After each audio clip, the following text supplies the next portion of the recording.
Gracias, un grande, sin duda. Ya ves. Bueno, te Pues dejo con nada, Miguel. muy bien. Venga, Hola, un Javi, abrazo. ¿qué tal? Ahora. Hola, Javi, ahora sí soy Miguel. Bueno, ¿qué tal, Miguel? ¿Necesitas mi cam o me la quito? Si puedes dejártela, Vale. porque si no te importa, vaya. Sí, sí, claro, ya sé que lo vas a grabar por eso. Sí, por eso, porque está destinado a subirse en vídeo también. Pues nada, que muchas gracias por ayudarme, de verdad. Nada, no te preocupes, hombre. Aquí estamos. Me gusta además que se hable de estos temas. Y voy a intentar hacerlo lo mejor posible. Se está grabando ya la conversación, ¿vale? Vale, perfecto. Pues nada, vamos a empezar. Vamos a ver si... Voy a intentar no robarte demasiado tiempo, ¿vale?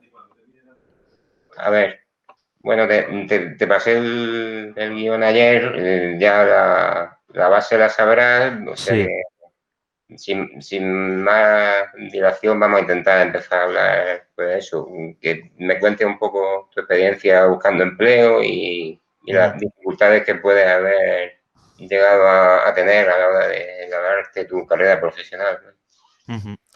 Yo personalmente, bueno, no diría que tuve mucha suerte, pero sí la tuve, en el sentido de que me fue muy bien, porque yo estudié periodismo en la Universidad de Sevilla, hice un máster luego aquí en Madrid y antes de acabar el máster ya encontré trabajo, en aquel caso en el grupo Prisa, en el medio Mary Station, que es un medio especializado de videojuegos, ¿no?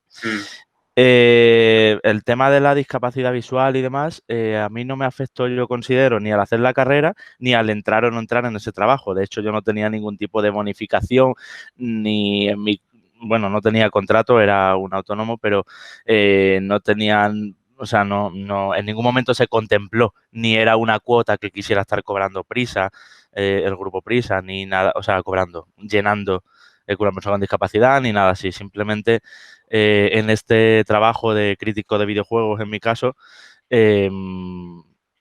como puedes ponerte a la distancia que quieras de la televisión, pues un trabajo que es accesible con que tengas un grado de visión suficiente para poderlo realizar.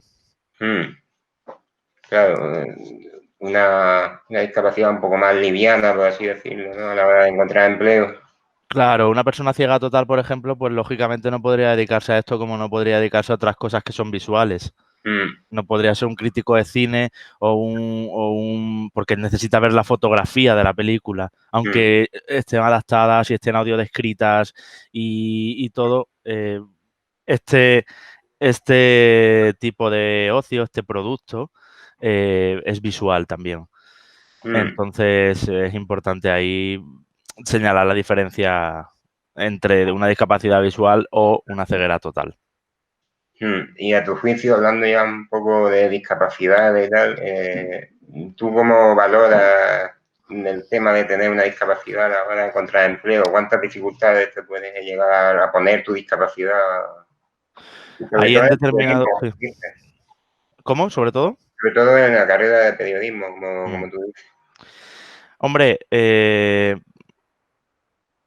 toda gran empresa está obligada a cubrir unas cuotas y unas vacantes destinadas a personas con discapacidad y eso puede abrir la puerta a mucha gente que a lo mejor lo tendría más difícil o sentiría que en condiciones desiguales. Pero sí que es verdad que también hay sitios donde no interesa traer a la palestra la discapacidad. Yo ya te digo que casi todos los trabajos que he tenido en mi vida, ni en mi contrato ni en ningún sitio se ha reflejado eso y de hecho yo intento demostrar que a pesar de tenerme que acercar más a una determinada pantalla o mirar algo más de cerca poniéndomelo más cerca, mi trabajo y rendimiento es el mismo porque, porque también hay que, bueno, pues hay que saber que la persona contratante, sobre todo en periodismo, necesita a alguien muy resolutivo, que vaya muy rápido, que sea eficaz, que sea capaz de sacar castañas del fuego en situaciones de crisis y todo eso hay mucho ignorante que cree que por tener una discapacidad visual no lo vas a poder hacer igual de rápido que una persona que ve 100% bien.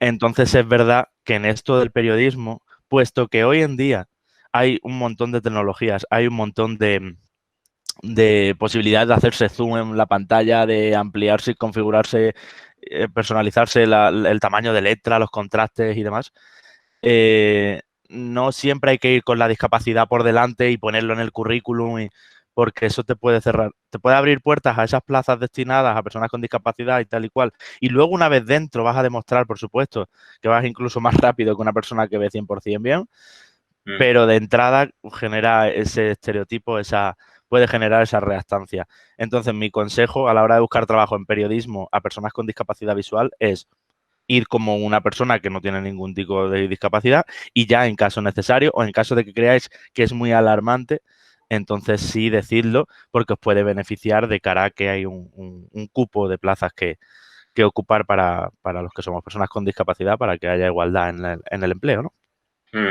Y si, hablando ya de periodismo y de acceder a estos puestos de trabajo, si tú tuvieses que aconsejar a una persona con discapacidad, ya fuese pues, periodista o divulgador, que quiere dedicarse a hablar de videojuegos, especialmente, ¿tú qué le recomendarías? ¿Que tirase hacia la prensa especializada o que se intente abrir un hueco en la generalista, aunque sea un poco más difícil?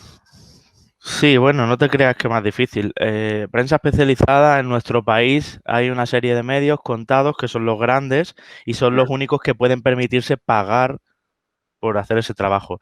Este sector de la crítica del videojuego tiene un gran problema y es que es un sector que tiene que genera mucha devoción. Hay muchos fans de los videojuegos y gente que está dispuesta a contarle que le des el juego, escribirte gratis y hacerte una review gratis o una crítica o hacer todo el trabajo que sea gratis con tal de estar conectado a este mundillo que tanto le apasiona.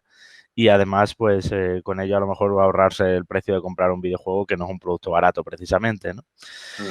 Entonces, con ese intrusismo, por así decirlo, es con lo que tenemos que lidiar las personas que nos queremos dedicar a esto, seamos o no periodistas, porque yo he visto grandes comunicadores en el mundo del videojuego y en otros sectores que no tienen la carrera de periodismo.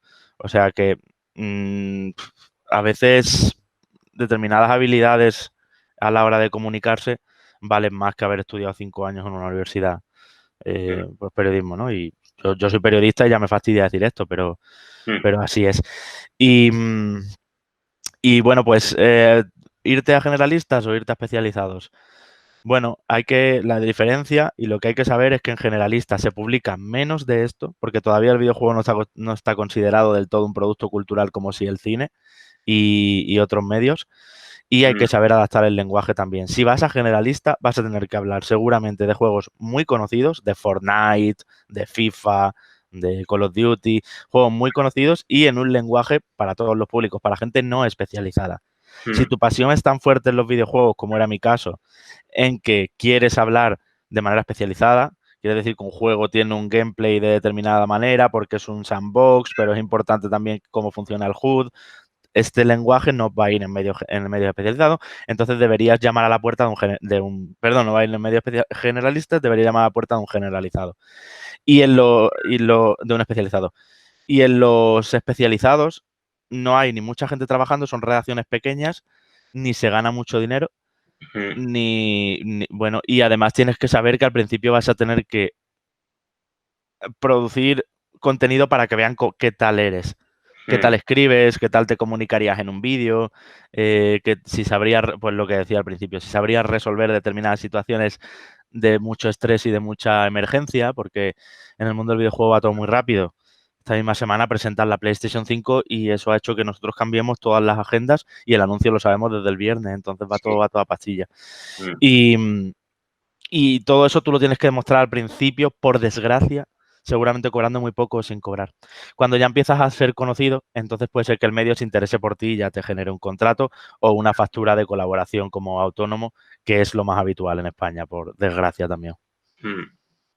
Y vamos a seguir un poco por el camino del empleo, pero ya hablando a un nivel un poquitín más personal, porque vivimos en una sociedad en la que parece que tu valor como persona solamente queda patente si encuentras un empleo y un empleo medianamente digno, en el sentido de que bueno, si no alcanza cierto ingreso parece que como que no existiese como persona. Entonces, según tu punto de vista, esta dependencia que tenemos en la sociedad actual, de, como digo, tener empleo para sentirnos valiosos, ¿cómo puede llegar a afectar a una persona que por salud no pueda llegar a trabajar, o que si puede trabajar tenga que hacerlo en un empleo para el que no se ha preparado, para el que no quería, ¿no? Ujú. ¿Tú qué opinas sobre eso? Bueno, a ver, yo pienso que toda persona debe buscar una ocupación, si no laboral, más tradicional, sí una rutina de productividad. Entonces, sí que es verdad que vivimos en un mundo donde, pues, ¿cuál es tu trabajo, no? Es una de las primeras preguntas, o estás trabajando o algo raro, muy raro pasa contigo. Y eso es una estigmatización social que es muy triste, pero así es. Sí que pienso, y relacionándolo con el mundo del periodismo, que si puedes escribir, si puedes dibujar, si puedes tocar un instrumento, debes favorecer o procurar tu expresividad artística y demás por ahí, ya que en el empleo, esas horas que la gente pasa en el trabajo, algunos son permiten tener más manifestaciones artísticas que otros. El del periodismo muchísimo. Al final nos enfrentamos a hojas en blanco y tenemos que escribir ahí. Pero yo pienso que hay que buscarse una ocupación. Es verdad que en el mundo de la discapacidad muchas veces trabajas en lo que no quieres, porque los trabajos que hay, o las empresas que tienen plazas para personas con discapacidad y a la que tú vas a agarrarte y de esa manera vas a tener un acceso más fácil, pues a veces no son de tu sector. Pero de todas formas, es que en materia de periodismo no haría distinción entre discapacidad sí y discapacidad no. Es decir, está la cosa muy, muy mal en general. Yo tengo muchos amigos periodistas sin ningún tipo de discapacidad que no tienen empleo y tienen mi edad o tienen 35 años. Entonces, es un sector súper machacado y además al que, como decía, hay gente con muchas habilidades comunicativas que tiene más facilidades para colocarse que alguien que haya estudiado para esto. Bueno, y si hablamos de integración laboral de las personas con discapacidad en el periodismo, en el sector del periodismo, precisamente, la cosa está incluso peor, imagino. Sí, bueno, pero ya te digo que es un trabajo accesible, no es donde peor está. Me imagino que la integración de personas con discapacidad en la albañilería, pues igual está peor. No lo sé. El periodista, al fin y al cabo, hoy en día trabaja con pantallas y con aparatos. Si es de radio, está con micrófonos por delante. Y si es de otro medio, de televisión o de escrito, está con ordenadores y con cámaras y demás. O sea, y siempre, por supuesto, con un teléfono móvil, 24 horas disponible. La tecnología es accesible. Sí. Y como te decía, las pantallas las puedes configurar, puedes poner todo para que, digo, a la discapacidad visual, pero también a la auditiva.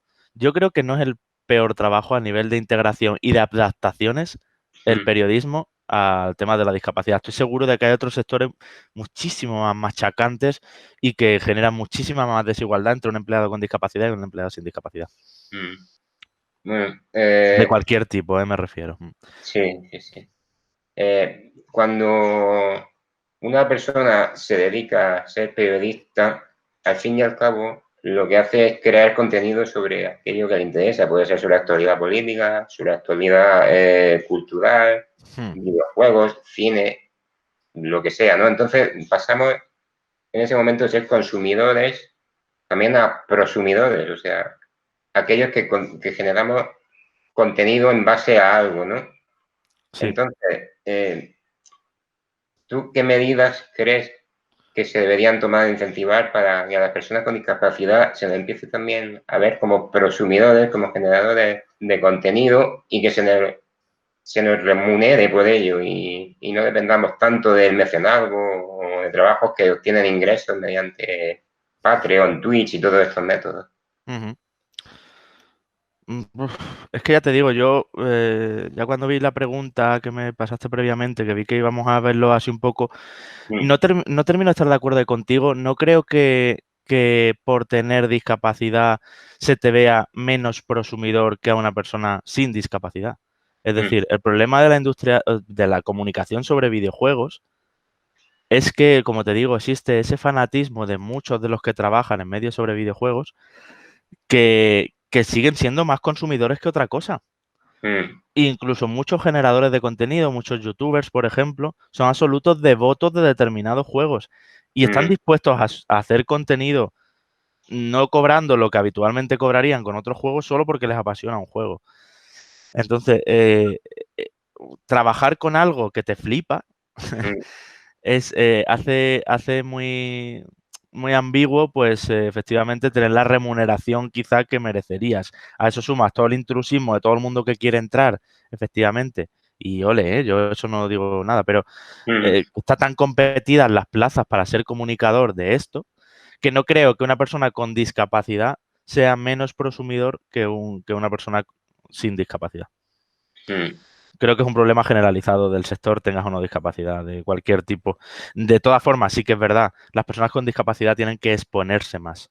Echo de menos youtubers con discapacidad visible, que se le vea que tiene una discapacidad, o con contenido adaptado, y ahora hablaremos de eso también, incluso juegos que permitan adaptarse más y que incorporen más en sus plantillas y demás a personas con discapacidad a la hora de hacerlos, digo, para que se tenga esa sensibilidad en el propio producto. Has sacado un tema que no estaba en guión, pero que me parece muy interesante, y es que ¿tenemos miedo, tú crees, las personas con discapacidad a exponernos públicamente? ¿Y por qué tenemos ese miedo? Si en caso de... Sí. Sí, yo eso sí lo creo.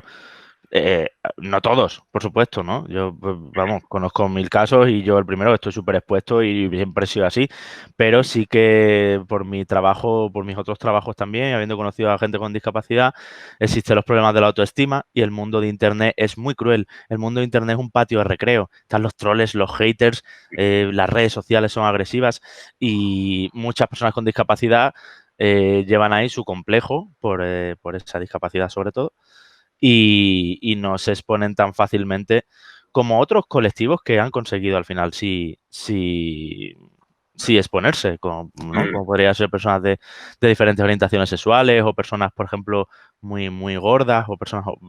Esos colectivos cada vez se exponen más perfectamente y con normalidad. Y yo creo que en el mundo de la discapacidad tendríamos que hacer esa autocrítica y decir que tenemos esa asignatura pendiente. Saber exponernos más tal y como somos y de esta manera normalizarlo.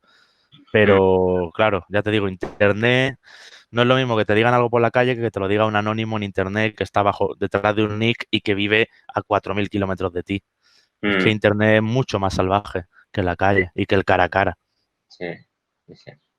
Bueno, vamos a pasar ahora a la parte un poquitín más técnica y más hablando a nivel industrial del proceso de desarrollo de videojuegos, ¿no?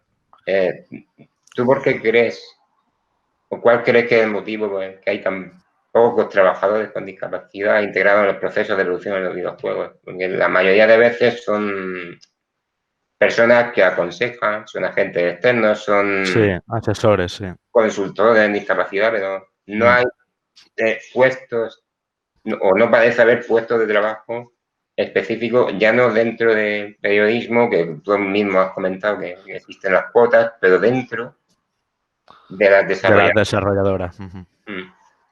Sí, creo que la informática ha empezado a ser una carrera accesible desde hace relativamente poco.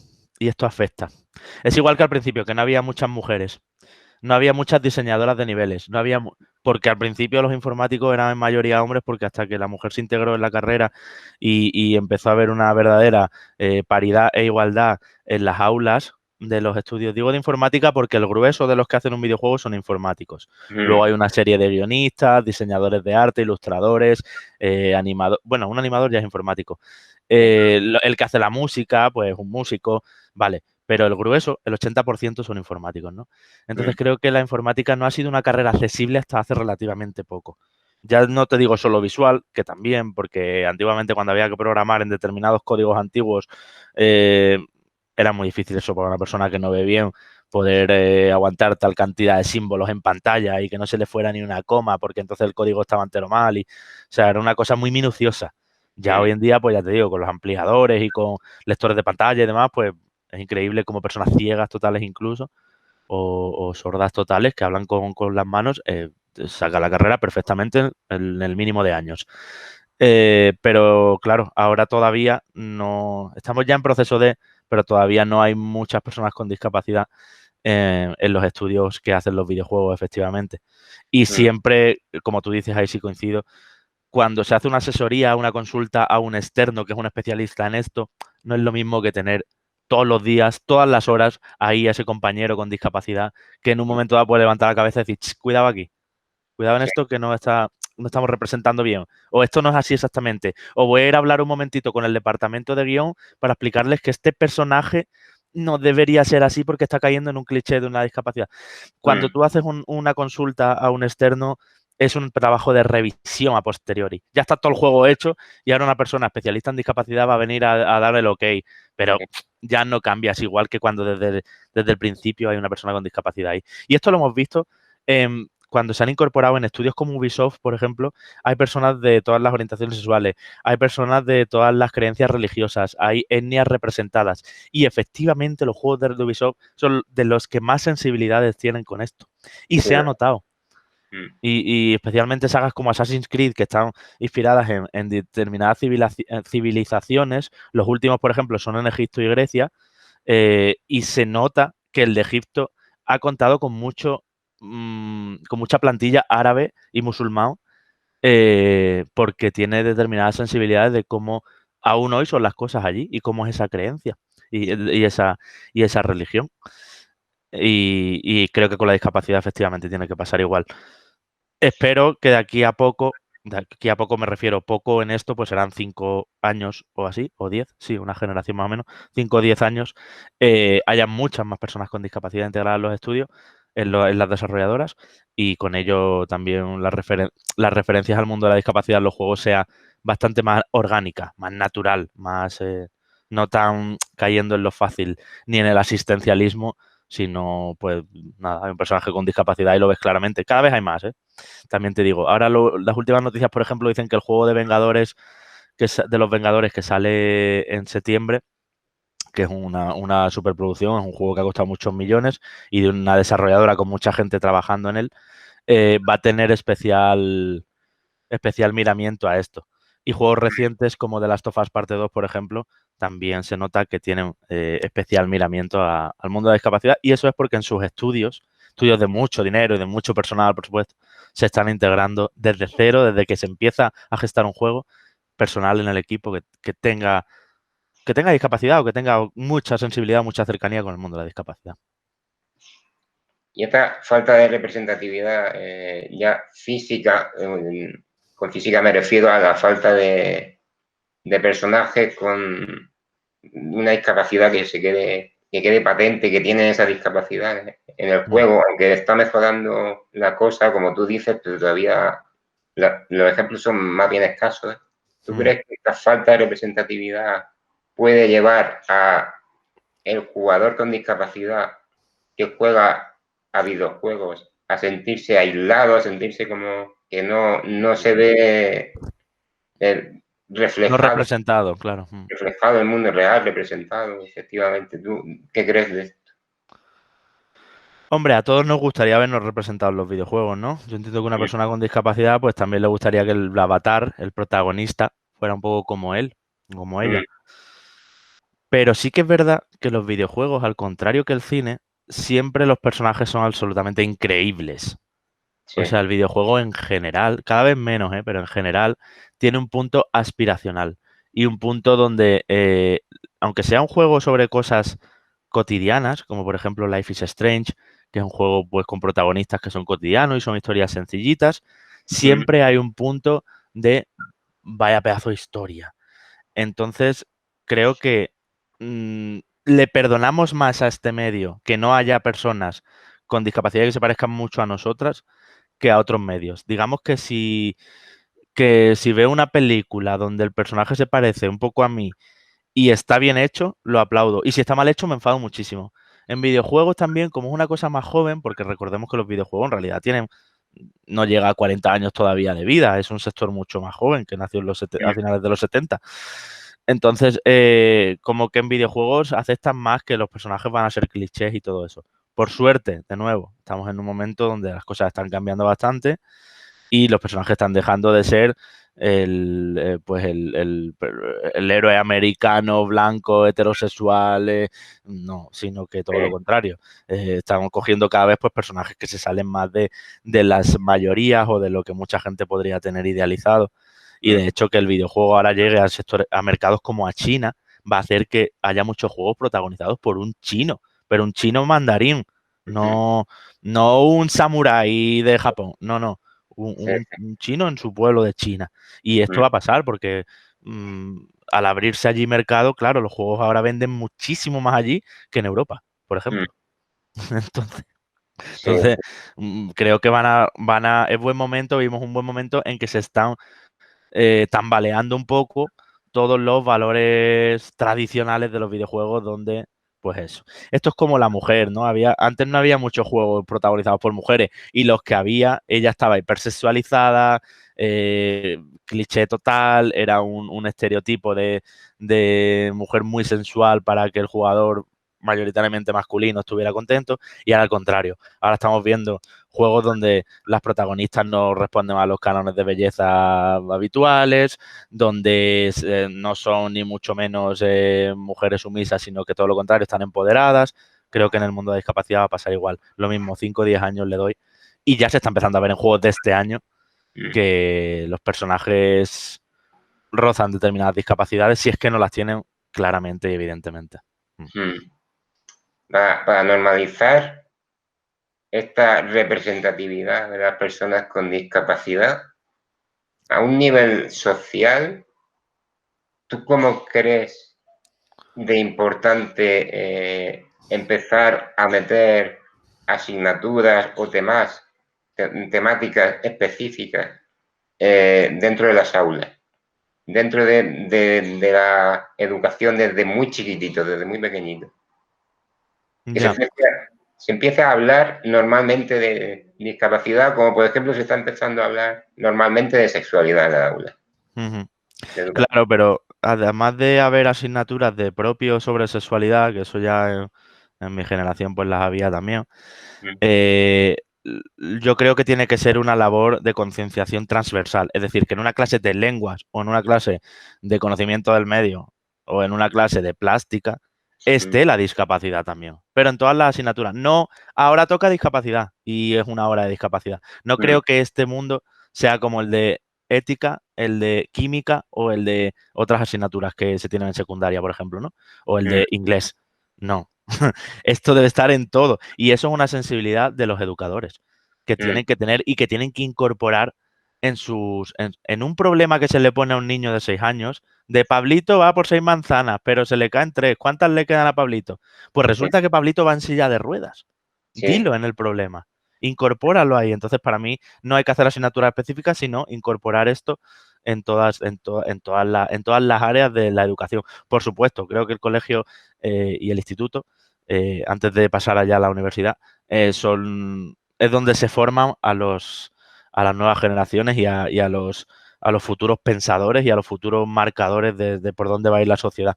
Y creo que en las aulas es importantísimo incorporarlo muchísimo más el término de la discapacidad, como efectivamente se ha incorporado la multietnia en un país como España, donde hay tanta inmigración, y la orientación sexual y la creencia religiosa y las diferencias por color de piel y todo eso. O sea que sí, hay que hacer trabajo con la discapacidad, pero ya te digo, creo que es más cosa de metérselo en la cabeza a los educadores más que generar asignaturas específicas, porque si no ya estás separándola.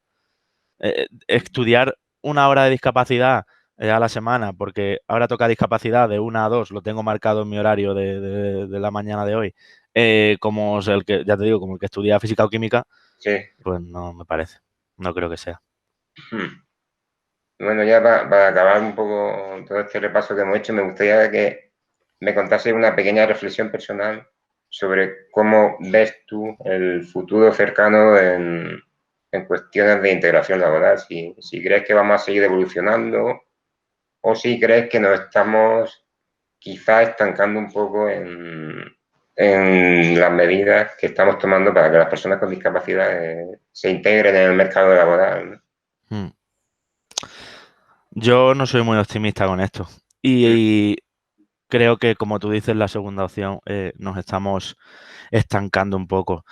nunca, como te digo, yo en mi vida nunca he ido con la discapacidad por delante. A veces sí, cuando me han preguntado, oye, ¿tú no tendrás una discapacidad porque lo vendría bien? Bueno, pues vale, venga, aquí está. Si esto además se va a ver reflejado en mi sueldo, pues vale. Pero a mí no cogedme porque no veo bien. A mí me cogéis por lo que valgo. Y además voy a demostraros que aún no viendo bien voy a la misma velocidad y productividad que los compañeros que sí. Entonces, mientras haya acomodamiento de las personas con discapacidad, esto igual no es muy políticamente correcto, pero voy a buscar trabajo para llenar esas plazas que sé que están reservadas para mí, en el mundo del periodismo que es tan competitivo, que requiere además eso, estar muy alerta. No es un trabajo donde puedas decir, bueno, pues de aquí a un mes tengo que hacer esto, ya me iré organizando. No, el mundo del periodismo es de aquí a media hora tiene que salir esto, que acaba de filtrarse, por ejemplo. Entonces, y tenemos una exclusiva o lo que sea. Eso requiere estar todo el día con el corazón en un puño y a tope, ¿no? Entonces, yo creo que el mundo de la discapacidad no debe, las personas con discapacidad no deben acomodarse a, bueno, como en este periódico tienen que meter a 3 con discapacidad porque son 100, pues ya está, yo quiero una de esas placitas y ya con calma. No, con calma no. Sé competitivo igual que los demás y tú a lo mejor no ves bien o no oyes bien, pero es que tu compañero que sí oye bien y ve bien resulta que tiene una depresión de caballo porque se le murió un familiar súper cercano el mes pasado. Pues eso también es una discapacidad. No está recogida en un papel ni en un grado como la tuya, que eres sordo o ciego o vas en silla de ruedas, pero su situación, o ayer lo dejó con su pareja y ahora va a estar 2 meses que no levanta cabeza. Su situación psíquica o psicológica igual lo hace más discapacitado que tú, no seguro. Entonces, y luego con las discapacidades intelectuales igual. Como hay mucho desconocimiento, hay mucho miedo. Se cree que una discapacidad intelectual no va a poder, bueno, pues hay gente que por comodona y porque ha tenido todo muy fácil en la vida es muchísimo menos muchísimo menos eficiente y muchísimo menos inteligente que una persona con discapacidad intelectual. Entonces mi llamamiento es un poco ese, que nadie se acomode porque sí que tengo la sensación que en esto no estamos mejorando demasiado en el mundo del periodismo. Creo que hay que pelear las cosas y, bueno, si en un momento dado pues hay que sacar el tema de la discapacidad porque eso te va a beneficiar. O, por ejemplo, si estás compitiendo con otras personas y vas a coger a uno a otro y sabes que el tema de la discapacidad va a ser el elemento determinante que te cojan a ti, adelante, sácalo y con todas las armas. La búsqueda de empleo es una competición, como tantas cosas en la vida. Entonces, hay que cada uno tenemos que aprovechar nuestras bazas, por supuesto. Pero sí, no veo yo que la integración de las personas con discapacidad en la empresa vaya avanzando a la velocidad que sí avanza en otros puntos, ¿no? En otros terrenos, como por ejemplo, como lo que decíamos como en videojuegos. Pues nada, Javi, hemos terminado. Muy bien, muchas gracias. Espero que por lo menos te haya resultado medio interesante la entrevista. Sí, claro, me gusta mucho que se hable de esto también, no es un tema habitual, así que te felicito por ello, que seguro que puedes hacer un muy buen trabajo. Pues muchas gracias. Estamos en contacto, ¿vale? Y Vale. Cualquier cosilla que yo te pueda ayudar, sí que te puedo ayudar en algo, también cuenta conmigo, ¿vale? Muy bien, perfecto, Miguel, yo me quedo tu contacto. Muchas gracias. Gracias, Javi, hasta luego. Hasta luego. Chao.